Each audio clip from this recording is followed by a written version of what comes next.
우리는 이 시간, 지난 시간에 이어서 하나님의 말씀인 성경을 한 번 더 살펴보겠습니다. 특별히 지난 시간에 배웠던 계시와 영감 꼭 기억해달라고 말씀을 드렸는데요. 오늘은 여기에 더해서 성경을 좀 더 깊이 알아갈 수 있는 내용들을 살펴보겠습니다. 특별히 하나님의 말씀인 성경을 묵상하면서 말씀과 가까이 하게 되면 말씀이 우리의 생각과 모든 감정을 지배하게 되는 경험을 하게 됩니다. 말씀이 우리의 생각과 사고를 사로잡게 될 때에 우리는 예수 그리스도와 동행하며 온전히 주님께 모든 것을 맡길 수가 있습니다.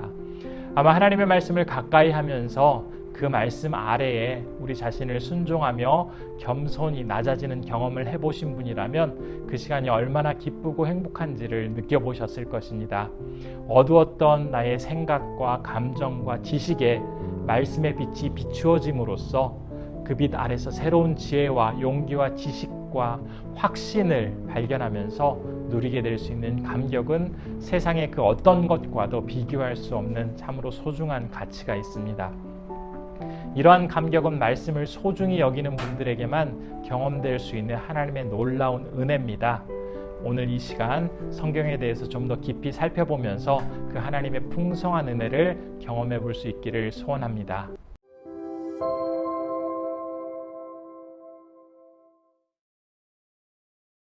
네, 그럼 우리 이제 이번 시간에 조명에 대해서 먼저 한번 살펴보도록 하겠습니다. 조명은 성경 말씀을 접할 때 그 말씀이 이해되고 마음에 기쁨이 생기며 말씀에 순종하고자 하는 간절한 열망을 갖게 되는 하나님의 신비로운 역사다라고 그 의미를 설명해 볼 수가 있습니다. 그렇다면 조명의 대상은 과연 누구일까요? 바로 조명의 대상은 성령께서 예수 그리스도를 믿는 모든 성도들이 성경을 읽고 묵상하고 말씀을 들을 때 밝히 깨달아 알 수 있도록 인도해 주십니다. 그렇다면 우리는 그럼 조명의 역사를 경험하기 위해서 과연 어떠한 준비 요소가 필요할지에 대해서도 한번 생각해 보겠습니다. 잠언 2장 1절에서 5절까지의 말씀 제가 한번 읽어보도록 하겠습니다. 내 아들아, 내가 만일 나의 말을 받으며 나의 계명을 네게 간직하며 내 귀를 지혜에 기울이며 내 마음을 명철에 두며 지식을 불러 구하며 명철을 얻으려고 소리를 높이며 은을 구하는 것 같이 그것을 구하며 감추어진 보배를 찾는 것 같이 그것을 찾으면 여호와 경외하기를 깨달으며 하나님을 알게 되리니. 이 구절처럼 하나님의 말씀에 대한 간절함이 있을 때 성령님께서 조명의 역사를 허락해 주십니다. 그 간절한 것은 무엇을 의미하는 것일까요? 우리는 몇 가지로 생각해 볼 수가 있습니다. 바로 첫 번째는 조명의 역사를 경험하기 위해서는 마음이 말씀을 받을 준비가 되어 있어야 한다. 즉, 말씀에 열려 있어야 한다라는 사실입니다. 성경을 밝히 깨닫도록 해주시는 조명의 역사를 경험하기 위해서는 항상 말씀을 가까이 하며 내 마음이 하나님의 말씀을 향해 온전히 열려 있어야 합니다. 어떤 말씀이라도 받아들일 마음의 준비가 되어 있어야 한다라는 의미입니다. 두 번째로는 조명의 역사를 경험하기 위해서는 하나님의 말씀을 깊이 사랑해야 합니다. 하나님은 많이 배우고 똑똑한 지적 능력이 뛰어난 사람에게는 더 많이 조명해 주시고 말씀을 깨닫도록 해주시는 것이 아닙니다. 겸손히 말씀 앞에 무릎 꿇고 순종하며 진심으로 말씀을 사랑하는 사람에게 조명을 허락해 주십니다. 따라서 성경을 바르게 이해하기 위해서는 그 말씀을 정말 많이 사랑하는 태도가 필요합니다. 세 번째로는 조명의 역사를 경험하기 위해서 하나님의 말씀을 영적으로 이해하도록 해야 합니다. 여기서 영적으로 이해한다라는 의미는 인간의 이성을 이용해서 연구나 노력을 통해서 바르게 이해할 수 있는 것이 아니라 성령께서 밝히 깨닫도록 인도해 주실 때 비로소 바르게 이해할 수 있다는 의미입니다. 따라서 성령님을 진심으로 의지하는 자세가 무엇보다도 중요합니다. 많은 책을 통해서 우리에게 알려진 A.W. 토저 목사님이 있으십니다. 토저 목사님의 일화가 참 마음에 깊이 와닿아서 한번 소개해 보려고 합니다. 토저 목사님은 서재에 들어가서 제일 먼저 하는 일이 겉옷을 벗고 팔에 토시를 낀 다음에 바지를 체육복으로 갈아입으셨다라고 합니다. 그 이유는 성경을 읽고 묵상하다가 모르는 부분이 나오면 그때마다 무릎을 꿇고 하나님께 기도하기 위해서 그러한 준비를 하셨다고 합니다. 말씀에 대해 이 같은 자세가 바로 영적으로 이해하려고 하는 사람의 자세입니다. 네 번째로는 조명의 역사를 경험하기 위해서 우리는 하나님의 말씀을 정확하게 대해야 합니다. 성경을 다수의 일반적인 사람을 위해서 기록한 책으로 받아들이는 것이 아니라 하나님께서 바로 나를 수신자로 하여 보내신 하나님의 편지다라고 받아들여야 합니다. 말씀에 대한 어떤 선입관을 버리고 마음과 생각을 말씀 자체에 집중함으로써 성경을 우리는 올바르게 가장 정확하게 해석할 수가 있게 됩니다. 다섯 번째는 조명의 역사를 경험하기 원한다면 하나님의 말씀을 부지런히 연구하는 자세가 필요합니다. 우리가 1번부터 4번까지의 내용을 바르게 이해하고 마음에 받아들인다 할지라도 부지런히 연구하는 이러한 행동이 있지 않는다면 말씀의 능력을 온전히 경험할 수가 없습니다. 아무리 성경에 대해서 좋은 강의를 많이 듣고 좋은 참고 자료가 많이 있다 할지라도 직접 연구하지 않으면 그 말씀을 정확하게 이해할 수 없습니다. 열심히 땀을 흘리며 부지런히 연구할 때 하나님의 조명의 역사를 우리는 온전히 경험할 수가 있게 됩니다.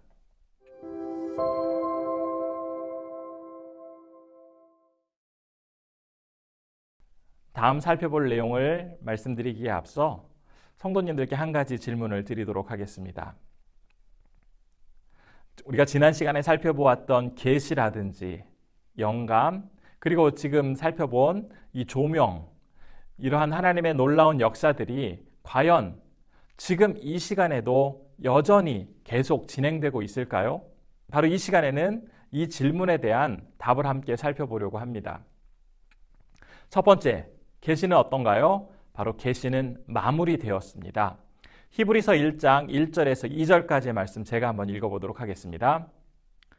옛적의 선지자들을 통하여 여러 부분과 여러 모양으로 우리 조상들에게 말씀하신 하나님이 이 모든 날 마지막에는 아들을 통하여 우리에게 말씀하셨으니 이 아들을 만유의 상속자로 세우시고 또 그로 말미암아 모든 세계를 지으셨느니라. 어떤 사람은 여전히 계시가 유효하다고 주장하는 사람도 있습니다. 이런 사람들은 하나님께서 직접 나타나셔서 말씀하시거나 아주 초자연적인 방법으로 말씀하신다며 소위 직통계시를 이야기합니다. 그런데 이 직통계시에 대해서 종교개혁자 칼빈은 이러한 이야기를 하였습니다. 광신자는 지나치게 열심히 신앙생활하는 자가 아니라 성경을 통하지 않고 성령의 직통계시로 하나님의 말씀을 받는다고 하는 자들이다. 성령은 직통계시로 말씀하지 않는다. 그러므로 우리는 성경을 떠나 성령의 인도하심을 받을 수 없다. 성경 외에 어떤 다른 방법으로 하나님의 말씀을 아는 것은 불가능합니다. 은사운동이라든지 성령운동을 하는 사람들 중에서 그 말이 성경보다 앞서거나 아니면 성경에 없는 말을 하는 사람들이 있다면 그런 말은 우리는 정말 조심해야 합니다. 왜냐하면 성경을 기록하신 성령님께서는 시대와 공간을 초월하신 분이십니다. 이미 기록한 성경의 내용이 시대가 변했다고 해서 그 내용을 부인하거나 다른 말씀으로 변경하시는 분이 아니십니다. 우리가 반드시 기억해야 할 하나님의 뜻, 우리가 기억해야 할 하나님의 말씀은 지금 우리에게 주어져 있는 66권의 성경 말씀 안에 충분히 다 기록되어 있습니다. 두 번째로 살펴볼 것은 영감입니다. 영감은 어떨까요? 영감도 역시 마무리가 되었습니다. 베드로전서 1장 10절에서 12절까지 말씀 제가 읽어보도록 하겠습니다.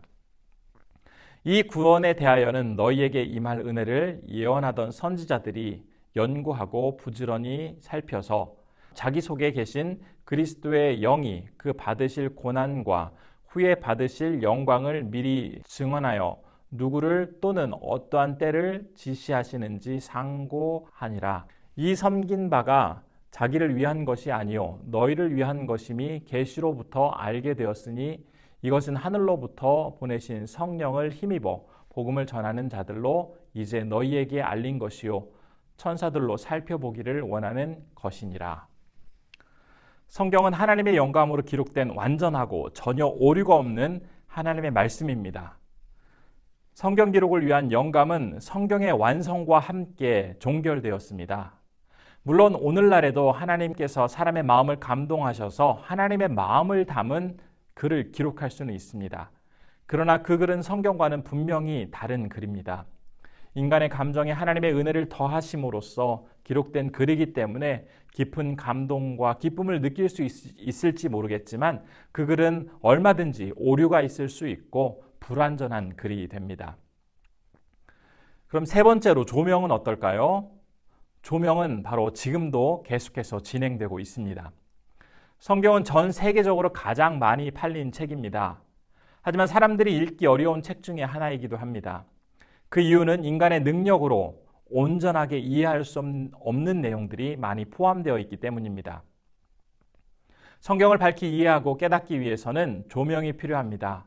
그런데 감사하게도 조명의 역사는 종결되고 마무리된 것이 아니라 지금까지 여전히 진행되고 있습니다. 어두운 곳에 우리가 밝은 빛을 비추면 모든 것을 분명하게 볼 수 있는 것처럼 하나님께서 말씀을 대하는 사람의 머리와 마음과 온몸에 진리의 빛을 비추심으로써 말씀을 바르게 이해하고 깨닫고 경험할 수 있도록 역사하고 계십니다.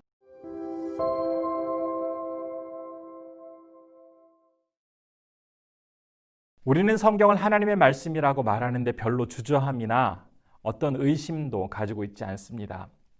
이미 성경의 권위를 인정하고 있기 때문입니다. 이제는 바로 이 성경의 권위에 대해서 함께 살펴보려고 합니다. 성경의 권위라는 것은 과연 어떤 말일까요? 이렇게 정의해 볼 수가 있습니다.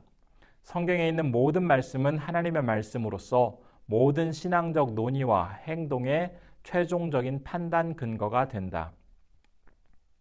성경의 권위는 어떤 누군가가 권위 있는 책이다라고 인정했기 때문에 주어지는 것이 아니라 성경의 저자이시며 진리이신 하나님께서 하신 말씀이기 때문에 그 자체가 권위를 지닌 말씀입니다. 그래서 영국의 존 스토트 목사님은 이렇게 표현을 하시기도 하셨습니다. 계시라는 단어가 자신을 우리에게 알리신 하나님의 주도권을 보여주고 영감은 그분이 자신을 알리신 방법과 과정을 가리킨다면 권위는 그 결과를 가리킨다. 성경은 하나님께서 직접 말씀하시고 기록하셨기 때문에 그 어떤 것보다도 가장 우선되는 권위를 지니고 있습니다. 그렇다면 우리는 성경이 하나님의 말씀임을 어떻게 알 수 있을까요? 몇 가지 증거들이 있습니다. 첫 번째로는 성경에 대해서 하나님 말씀이라고 스스로 증거하고 있습니다. 성경의 내용에서 그 말씀이 기록된 하나님의 말씀이라고 한다면 자칫 이 말은 순한 논증의 오류 아닐까라고 생각하시는 분들이 있을 수도 있습니다. 그러나 성경이 하나님의 말씀이라는 믿음을 가지고 있다면 이 증거보다 더 확실하고 분명한 증거는 찾을 수가 없습니다. 두 번째로 성령께서 성경을 하나님의 말씀으로 증거하고 있습니다. 성경의 무오함과 신적인 권위는 우리 안에 거하는 성령님의 역사를 통해서 확증이 됩니다. 성령의 조명을 받아서 성경이 하나님의 말씀으로 받아들여지게 되고 우리는 그것에 신적인 권위를 부여할 수 있게 됩니다. 세 번째로는 예수님께서 성경을 하나님의 말씀으로 증거하고 계십니다. 몇 가지 말씀들을 살펴볼 수가 있는데요. 마태복음 4장 4절에서는 성경의 권위를 인정하고 인용하시는 장면이 나오고 요한복음 10장 34절에서 35절의 말씀 속에서는 성경이 하나님의 말씀이라고 전하고 계십니다. 또한 예수님께서는 성경이 성령의 영감을 통해 주어진 하나님의 계시임을 가르치고 계시고 또 마태복음 22장 32절에서는 성경에 기록된 역사적인 인물과 사건을 모두 인정하고 계십니다. 또한 누가복음 24장 46절과 47절에서는 모든 구약 성경이 예수님을 가리켜 기록되었다고 설명을 하십니다. 네 번째로는 사도들이 성경을 하나님의 말씀으로 증거하고 있습니다. 예수님의 특별한 권위와 성령의 능력이 사도들에게 주어졌기 때문에 그들이 전하는 메시지는 일반 사람들과는 다른 권위를 갖습니다. 그런데 이 사도들의 증거가 성령의 감동으로 기록된 말씀이 바로 성경이라고 그 성경의 권위를 직접 증언하고 있습니다. 갈라디아서 1장 7절과 8절의 말씀 제가 한번 읽어보도록 하겠습니다. 다른 복음은 없나니 다만 어떤 사람들이 너희를 교란하여 그리스도의 복음을 변하게 하려 함이라. 그러나 우리나 혹은 하늘로부터 온 천사라도 우리가 너희에게 전한 복음에 다른 복음을 전하면 저주를 받을지어다. 다섯 번째는 외적인 증거와 개인의 증거가 성경은 하나님의 말씀이라고 증거하기도 합니다. 고대 문헌이나 학자들의 연구를 통해서 성경이 하나님의 말씀이다라는 사실이 증명되기도 하고, 또한 기독교의 많은 역사 속에서 성경을 통해서 수많은 사람들이 삶의 변화를 경험하고, 또한 이 말씀이 하나님의 말씀임을 실제로 경험함으로써 이러한 증거들을 통해서 우리는 성경이 하나님의 말씀이다라는 사실을 또한 깨닫게 됩니다.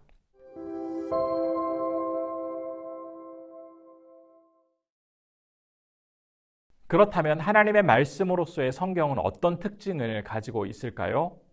첫 번째로는 무오성입니다. 성경은 하나님의 영감으로 기록된 책이기 때문에 완전히 믿을만 합니다. 성경은 그 원래의 형태에 있어서 사실과 모순되는 어떠한 오류도 발견할 수가 없습니다. 성경의 원본은 어떠한 오류도 없이 완전하다라는 의미입니다. 시간이 지나면서 원본과 사본이 분실되고 여러 시간의 흔적들이 발생되는 이유 때문에 문장이 자연스럽지 못하거나 또한 해석에 있어서 어려움을 겪는 부분도 있지만, 이러한 요소들은 문장의 진실성과 권위에 있어서는 어떠한 영향도 끼치지 못합니다. 두 번째로는 명료성입니다. 성경을 이해하고 해석하기 위해서는 다른 특별한 도구가 필요하지 않습니다. 성경을 기록하신 하나님의 도움을 구함으로써 그 의미를 바르고 정확하게 우리는 이해할 수가 있습니다. 지적 능력의 유무라든지 지위의 높고 낮음, 나이의 많고 적음은 성경을 이해하는데 어떤 제한 요소가 되지 않습니다. 그러나 성경이 기록된 이 당시 배경을 이해하기 위해서 그때에 쓰여진, 아니면 그때에 관해 기록하고 있는 자료들을 바라본다면 조금 더 그때 상황을 잘 이해할 수는 있을 것입니다. 세 번째로는 필요성입니다. 성도들이 하나님을 인격적으로 알고 그분이 우리에게 무엇을 행하셨으며 우리가 무엇을 행하기를 원하시는지 명확하게 알기 위해서 성경은 반드시 필요합니다. 인간의 삶과 죽음이라든지 고통과 인생의 의미, 이러한 많은 깊이 있는 고민들을 다룬 것이 바로 성경입니다. 따라서 인간이 생각하고 있는 많은 어려움들, 문제들에 대한 답을 분명히 알기를 원한다면 우리는 성경 속에서 그 답을 찾아볼 수가 있습니다. 네 번째로는 충족성입니다. 성경은 하나님에 관한 모든 지식을 전부 다 제시하고 있지는 않지만 하나님의 백성이 구원과 교육에 필요한 중요한 지침을 충분하게 제공하고 있습니다. 신앙생활을 위한 충분한 원리의 방법을 제공해주고 있기 때문에 성경 이외에 추가로 다른 어떤 말씀이 더 필요하진 않습니다. 이 말은 성경 한 권만 읽으면 된다, 그러니 다른 신앙 서적은 필요 없다라는 의미가 아니라는 것을 우리 성도님들 잘 알고 계실 것입니다. 성경 한 권으로 충분하지만 그 성경을 우리가 쉽게 받아들이고 구체적으로 삶에 적용하기 위해서는 도와주는 많은 참고 서적들을 통해서 더욱 풍성한 유익을 얻을 수가 있습니다.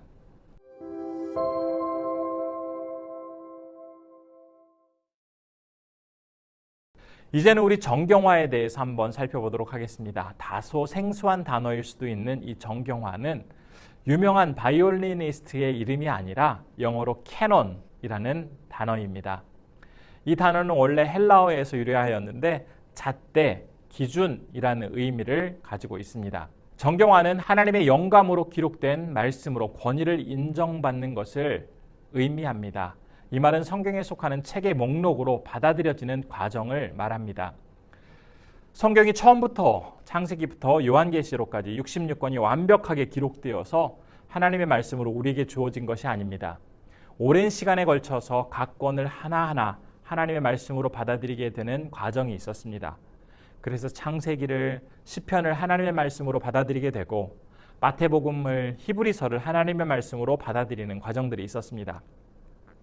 이처럼 66권의 책을 하나님의 말씀으로 받아들이는 이 과정이 바로 정경화입니다. 그렇기 때문에 아무리 많은 사람들로부터 인정받는 어떤 신앙서적이 있다 할지라도 정경화를 통해서 인정받은 그 어떤 한 권의 책보다 의미나 권위를 인정받을 수는 없습니다. 그렇다면 이런 의문을 가지시는 분들도 있을 것입니다. 성경의 내용은 하나님의 말씀으로 받아들인다 하더라도 성경에 포함되고 있는 그 기록들, 어떤 책은 받아들이고 어떤 책은 받아들이지 않는 이 과정을 통해서 혹시 하나님의 말씀이 빠졌거나 하나님의 말씀이 아닌데 포함된 그런 기록은 없을까라는 질문을 가지실 수도 있을 것입니다. 그렇다면 정경을 어떻게 정확한 하나님의 말씀으로 받아들일 수 있게 될까요? 하나님의 능력은 단지 말씀으로 기록하는 데에만 제한된 것이 아니라 정경화 모든 과정에서도 동일하게 역사하십니다. 우리가 받아들이는 정경, 즉 창세기부터 요한계시록까지 총 66권은 하나님께서 허락하신 완벽한 하나님의 말씀입니다. 따라서 66권에 다른 추가되는 책이 필요하거나 아니면 66권 중에서 어떤 한 권을 뺄 필요는 전혀 없습니다. 정경이 하나님의 말씀이라는 이 증거들은 몇 가지로 살펴볼 수가 있는데 첫 번째로는 성경이 그것을 증거하고 있습니다. 바로 성경 안에 있는 예수 그리스도께서 그리고 사도들이 그것을 증거하고 있는데요. 첫 번째로는 그럼 예수님의 증거에 대해서 한번 살펴보도록 하겠습니다. 누가복음 24장 44절의 말씀은 이렇게 기록되어 있습니다. 또 이르시되 내가 너희와 함께 있을 때에 너희에게 말한 바 곧 모세 율법과 선지자의 글과 편에 나를 가리켜 기록된 모든 것이 이루어져야 하리라 한 말이 이것이라 하시고, 예수님 당시 유대인들은 구약 성경을 크게 세 부분으로 나누었습니다. 모세 율법, 선지자의 글, 그리고 시가서입니다. 그런데 예수님께서도 이 분류를 그대로 사용하시면서 그것이 곧 내게 대하여 증거하는 책이다라고 인정하고 계십니다. 모세율법이라든지 선지자의 글이라든지 시가서 등이 구약 성경으로 결정되기까지는 많은 시간과 사람들의 노력이 필요했습니다. 그런데 예수님께서 사람들의 노력으로 확정된 이 구약 성경에 대해서 어떤 이의를 제기하지 않으시고 그대로 다 하나님의 말씀으로 받아들이시며 인용하고 계십니다. 두 번째로는 사도들의 증거입니다. 베드로후서 3장 15절과 16절의 말씀 제가 읽어보도록 하겠습니다. 또 우리 주의 오래 참으심이 구원이 될 줄로 여기라. 우리가 사랑하는 형제 바울도 그 받은 지혜대로 너희에게 이같이 썼고 또 모든 편지에도 이런 일에 관하여 말하였으되 그 중에 알기 어려운 것이 덜어 있으니 무식한 자들과 굳세지 못한 자들이 다른 성경과 같이 그것도 억지로 풀다가 스스로 멸망에 이르느니라. 지금 베드로는 사도 바울이 기록한 많은 편지에 대해서 어떤 의심이나 주저함 없이 그것이 바로 구약의 다른 말씀처럼 같은 권위를 지닌 하나님의 말씀으로 인정하고 있습니다. 또 다른 증거는 교회의 역사의 증거에서 우리는 살펴볼 수가 있습니다. 정경을 결정한 것은 교회입니다. 그런데 이 말은 교회가 정경을 결정할 수 있는 권한을 가지고 있다는 의미가 아닙니다. 하나님께서 교회의 결정 과정을 통해서 완벽하게 정경을 결정하도록 역사하셨습니다. 교회는 회의를 통해서 정경이 완전한 하나님의 말씀이라는 사실을 다시 한번 확증하는 역할을 하였습니다. 세 번째로는 하나님의 능력의 증거입니다. 이사야서 40장 8절은 이렇게 기록하고 있습니다. 풀은 마르고 꽃은 시드나 우리 하나님의 말씀은 영원히 서리라 하라. 하나님은 특별 계시를 주시면서 당신의 말씀을 인간에게 훼손당하지 않고 영원히 변함없이 세우시겠다라고 약속하셨습니다. 자신의 말씀을 영원히 보존하시기 위해서 신구약 성경을 결정하시고 확인하는 작업도 분명히 관여하시겠다라고 말씀하고 있는 장면입니다. 우리 성도님들 중에서는 외경이라는 말을 들어보셨을 겁니다. 사실 우리 개신교에서는 구약 39권, 신약 27권, 총 66권을 하나님의 말씀, 곧 정경으로 받아들이고 있습니다. 반면에 로마 카톨릭은 구약 46권, 신약 27권을 정경으로 받아들이고 있습니다. 개신교는 로마 카톨릭만이 받아들이고 있는 이 7권을 외경이라고 부르고 있습니다.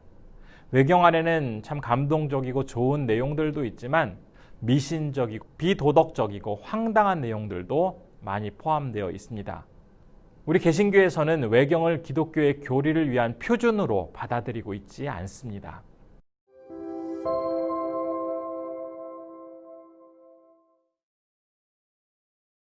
우리가 손에 들고 읽을 수 있는 이 성경은 어느 날 갑작스럽게 내 손에 쥐어진 것이 아닙니다. 하나님께서 오랜 역사를 통해서 다양한 방법과 놀라운 능력으로 기록하시고 정리하셔서 우리의 손에 쥐어주셨습니다. 비록 우리는 이렇게 너무나 간편하게 하나님의 말씀을 접할 수 있지만 우리의 손에 들어오기까지 정말로 많은 시간과 노력과 또한 여러 가지 하나님의 섭리 가운데 우리는 하나님의 말씀을 받아들일 수 있게 되었습니다. 성경은 알면 알수록 정말 신기하고 탁월한 책입니다. 이제 마지막으로 성경이 탁월한 이유 몇 가지를 간략하게 소개하도록 하겠습니다. 첫 번째로는 성경의 통일성입니다. 성경은 약 1600년간 40여 명의 다양한 저자가 성령의 감동을 받아서 기록하였음에도 불구하고 처음부터 끝까지 예수 그리스도를 통해 인간을 구원하시려고 하는 하나님의 구원 계획이라는 주제 아래 모든 내용이 통일성과 일관성을 유지하고 있습니다. 두 번째로는 성경의 형성 기간입니다. 구약의 모세오경이 기록된 것은 약 주전 1440년경으로 보고 있습니다. 그리고 신약의 마지막 책인 요한계시록이 기록된 것은 주후 100년경입니다. 약 1600년이라는 이 길고도 오랜 시간에 걸쳐서 성경은 기록되고 완성되었습니다. 세 번째로는 성경의 예언의 성취입니다. 성경에 기록된 수많은 예언들 가운데 그 모든 예언들은 이제 다 이루어지고 마지막으로 한 가지를 남겨놓고 있습니다. 바로 그리스도의 재림에 관한 예언입니다. 이것을 이 마지막 예언을 제외하고는 한치의 오차도 없이 인류의 역사 속에서 모든 예언이 그대로 성취가 되었습니다. 네 번째로는 성경의 생명력입니다. 오랜 역사가 진행되어지는 동안에 수많은 권력자들의 박해와 또 목숨의 위협 속에서도 성경은 없어지거나 변경되지 않고 이렇게 지금까지 놀라운 생명력을 가지고 지속적으로 전해지고 있습니다. 다섯 번째로는 성경은 참 많은 독자들을 확보하고 있습니다. 수천 년을 이어내려온 최장기 베스트셀러라고 이렇게 전해질 만큼 참으로 많은 사람들이 성경을 읽었고 가까이 하고 있습니다. 어떤 책보다도 많은 이들에게 감동과 놀라운 삶의 변화를 가져다 주는 것이 바로 이 성경 말씀입니다. 이제 우리는 2시간에 걸쳐서 하나님의 말씀인 성경에 대해서 살펴보았습니다. 성경이 어떻게 기록되었는지, 왜 성경이 하나님의 말씀인지, 왜 성경이 권위를 지니게 되었는지, 어떻게 성경을 바르게 읽을 수 있는지 우리는 함께 살펴보았습니다. 2시간에 걸쳐서 새롭게 알게 된 사실에 만족할 것이 아니라 더 말씀을 사랑하고 소중히 여기며 끊임없이 연구하는 습관을 통해서 정말 성경을 사랑하는 우리 성도님들 되시기를 진심으로 소원합니다. 감사합니다.